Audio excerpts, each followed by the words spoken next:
Soya rajma బఠానీ శనగలు పిల్లలకు మంచిదని మంతిని సచ్చినారని చెప్పాడని నేను కష్టపడి చేస్తే మా పాప ఆ ఒక్క మాటతో మండిపోయింది. ఊరకొస్తాయా ఇన్ని రకాల గింజలు ఉడకబెట్టాలంటే ఎక్కువ తక్కువ కాకుండా విజిల్ చూసుకోవాలి. 2 విజిల్స్ పెట్టుకున్నా కరెక్ట్గా ఉడికాయి. అంతటితో ఊరుకున్నానా. అట్లా విడిగా ఇస్తే ఎట్లా రుచి ఉండదని పోపు కోసాన్ని కట్ చేసుకున్నానా. వేడిగా ఉన్నప్పుడు మొక్కజొన్న ఒలిచి చేతులు కాల్చుకున్నానా.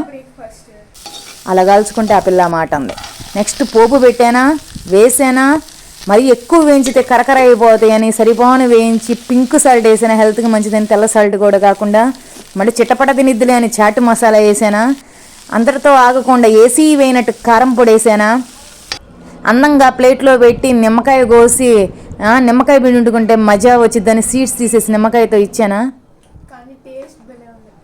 కానీ చివరికి టేస్ట్ బాగుందని అంది. ఊరికే రావు, ఏదైనా కష్టపడాలి.